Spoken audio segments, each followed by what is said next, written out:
In this video segment, we're going to look at how to perform an exterior lighting inspection. Now, an exterior lighting inspection is an important inspection we're going to perform on every car that comes in the shop. Important for two reasons. First reason, service to the customer. If all the exterior lights aren't working properly, that could result in a dangerous situation where maybe the brake lights aren't coming on and the customer's more likely to get rear-ended because the car behind them doesn't realize they're coming to a stop, or also make them more likely to get in an accident where at night the car is not as visible as it should be because some of the clearance lights aren't working, or maybe the headlights aren't working properly and the customer's not able to see the road. In addition, if we have exterior lights that are inoperative, that's actually an illegal situation where the customer could get pulled over by the cops and end up with a ticket or something like that. So that's the first reason, service to the customer. Second reason we perform an exterior lighting inspection on every single car that comes in the shop is upsell.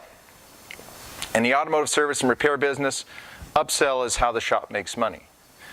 If we find something on the car that needs attention, and we sell that service to the customer, again, that's how we make money. So first reason, service to the customer. Second reason, upsell. So we're ready to pull this car in the shop. We've already got our seat cover and floor mat. And of course, we've got our work order where we can record the mileage, and we can take notes on some of the lights that we find if there are any lights that are out. We've got our work order ready to go. So let's bring the car in the shop. All right, we're pulling the vehicle in the shop. We're going to set the park brake. We'll turn the ignition off or turn the engine off. So we turn the engine off and we'll turn the key back on again. And that way, for one thing, it'll allow us to see our odometer, and we can record the mileage like we need to do on every single car.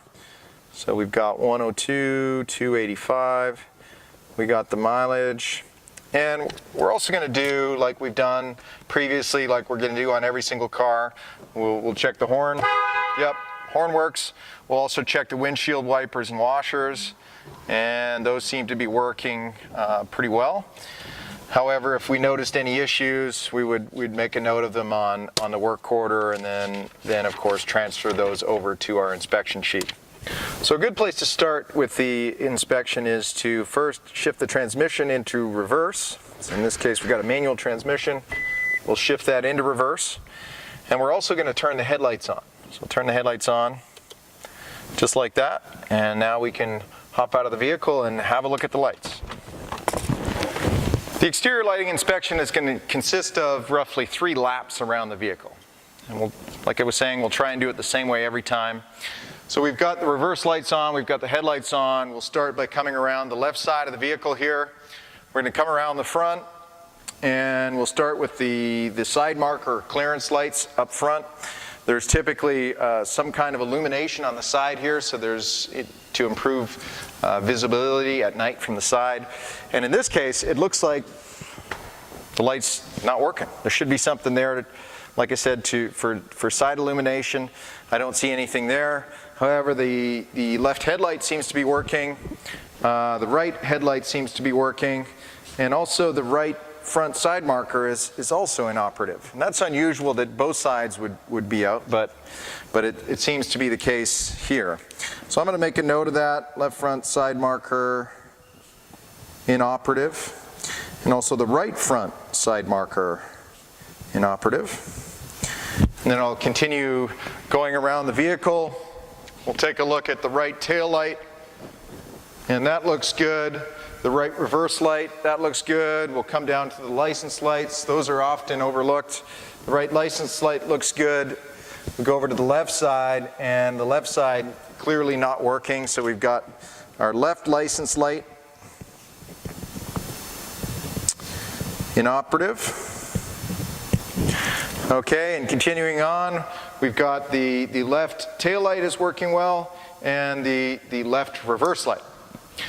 So we'll come back around to the driver's side, and of course we've got the window down. We're going to turn on the high beams, so we'll flick the high beam switch forward, turn on the high beams. I can already see against the the wall. If you have something right directly in front of the vehicle, you can see if the high beams are working or not. I can see in this case that both high beams are working, but I'm going to continue my second lap around the vehicle anyway. In this case, I'm also going to turn on the right signal light. So we'll do our second lap around the vehicle. Again, I've already seen that the side marker light's not working, but I can see that the left headlight, the high beam in this case, is working. The right high beam is working. I can see the right front signal working. Come around the rear, and we can see that the rear right signal is also working. So we'll continue walking around the vehicle, doing our second lap around the vehicle. We're going to turn off the headlights and the right signal, and we'll turn on the left signal. And we're also going to check the brake lights. Now, checking the brake lights usually requires a helper. You usually need somebody to step on the brake pedal so you can check the lights. But we want to be able to do this without the assistance of a helper. So we'll need something to depress the brake pedal.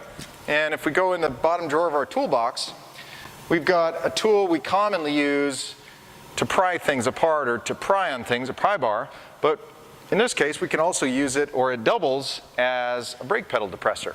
So we'll make sure that the seat cover is in place so we don't get any grease that may be on the tool, on the upholstery. And we're going to put this end against the seat and this end pushing against the brake pedal, just like this.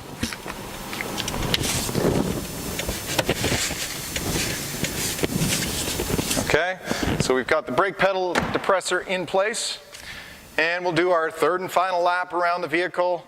We can see that the front left signal light is working, and this part, we've already checked this. Nothing to see here. Continue on to the rear, and we'll make sure that all the brake lights are working. Any vehicle produced since the early 1990s will have at least 3 brake lights. The one in the middle, often overlooked, the middle brake light, or sometimes known as the high mount, center mount stop light, is, like I said, one that's often overlooked. Make sure we're checking that one out. In this case, all 3 are working, and we can also check our left rear signal light. That's working.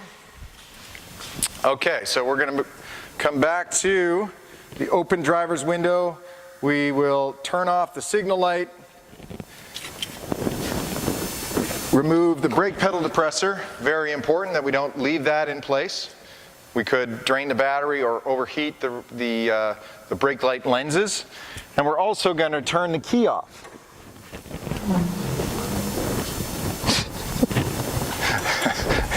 Easier to open the door.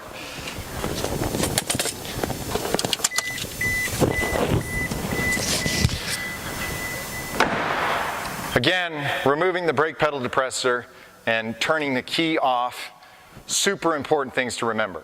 Easy to forget, super important to remember, because if we do forget those, we're going to end up draining the battery, and best case, you know, we may have to jump the vehicle before we pull it out of the shop. That's kind of a pain, finding a jumper pack and jumping the vehicle to get the engine started. Worst case, customer comes to pick up their vehicle and they go to start it, won't start, in which case they're going to think, what did they do to my car? I think they wrecked my car instead of fixing it. So we always want to make sure we're turning off the ignition and removing the brake pedal depressor. Super important. So we're done our lighting inspection. Now we need to complete the documentation. So like we do on every vehicle, we're going to go into the repair order, enter the mileage. Has to be done in every vehicle, and we'll just get into the habit of doing it a certain way every time. And as soon as we finish the lighting inspection, that's a great time to enter the mileage. So we'll enter the mileage. So we've got 102, 285. All right, and we may enter some information regarding the bulbs that we found that weren't working. We may enter that in the repair order. For now, we're just going to transfer that information over to our inspection sheet. So on our inspection sheet, we've got checking the head, tail, brake, signal, so on, lights. So I'll put a big red X there, and some details. So we found that both front side markers weren't working, and we also found that license light was out. Okay, and then we're moving on. So that's it for the exterior lighting inspection. Again, something we're going to be doing on every single car that comes in the shop. It's an important inspection in terms of service to the customer, as also in terms of upsell. So if we're going to be doing it on every car, we want to make sure we form a system, a habitual way of doing it, so we don't have to waste a lot of time and effort doing this important inspection.